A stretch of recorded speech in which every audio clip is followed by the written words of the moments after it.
অবশেষে নতুন আবাসন নিয়ে সব জল্পনার অবসান ঘটিয়েছেন নিউ ইয়র্ক সিটির নবনির্বাচিত মেয়র জোহরান মামদানি। শিগগিরই ভাড়া বাসা ছেড়ে স্ত্রী রামা দুয়াজি সহ তিনি নিউ ইয়র্ক সিটির মেয়রের জন্য নির্ধারিত সরকারি বাসভবন ঐতিহাসিক গ্রেসি ম্যানশনে উঠবেন বলে নিশ্চিত করেছেন। গত সপ্তাহ পর্যন্ত মেয়রের দায়িত্ব পালনকালে তিনি কোথায় বসবাস করবেন সে বিষয়ে সিদ্ধান্ত নেননি বলে জানিয়েছিলেন মামদানি। এবারে সেই সিদ্ধান্তহীনতা থেকে বেরিয়ে এক বিবৃতিতে মামদানি জানিয়েছেন অবশেষে ঠিকানা বদলের সিদ্ধান্ত নিয়েছেন তিনি, এবং এই পদক্ষেপ নেয়ার অন্যতম কারণ হলো পরিবারের নিরাপত্তা।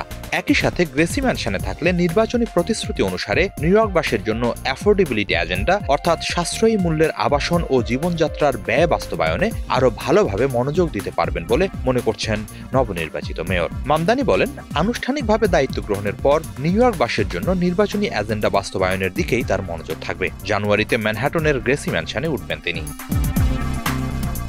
বর্তমানে স্ত্রী দুয়াজিকে নিয়ে অ্যাস্টোরিয়ায় একটি ভাড়া অ্যাপার্টমেন্টে আছেন মামদানি। মাত্র 800 বর্গফুটের এই অ্যাপার্টমেন্টের ভাড়া বাবদ মাসে $2300 গুনতে হয় তাকে। এবারে এই ছোট্ট অ্যাপার্টমেন্ট ফেলে রীতিমতো রাজপ্রাসাদে উঠতে যাচ্ছেন তিনি। তবে গ্রেসি ম্যানশনে চলে গেলে ভাড়া বাসা ছেড়ে যেতে হবে, এই ভাবনায় স্মৃতিকাতরতা পেয়ে বসেছে মামদানির। অ্যাস্টোরিয়ার সব স্মৃতি তার কাজের মধ্যে সবসময় জীবিত থাকবে বলে জানিয়েছেন তিনি। অন্যদিকে রাজকীয় গ্রেসি ম্যানশন এক ঐতিহাসিক বাড়ি। 1799 সালে নির্মিত হয় এটি। এর বাজার মূল্য প্রায় $100 মিলিয়ন।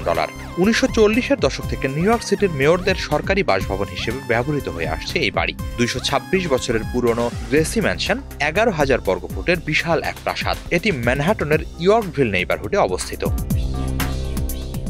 গ্রেসি ম্যানশনের বারান্দা থেকে দেখা যায় ইস্ট রিভারের মনোরম দৃশ্য। বিশাল ড্রয়িং ডাইনিং ছাড়াও এখানে আছে বড় ফায়ার প্লেস সহ সুপরিসর বিনোদন কক্ষ, আছে সার্বক্ষণিক রান্নার লোক। শুধু তাই নয়, এই ভবন চত্বরেই আছে সমাবেশ স্থল। নিরাপত্তার জন্য উঁচু বেড়া তোলা আছে গ্রেসি ম্যানশনের চারধারে। আছে পর্যাপ্ত সিসি ক্যামেরা, পুলিশ ও আইন শৃঙ্খলা বাহিনীর সদস্য।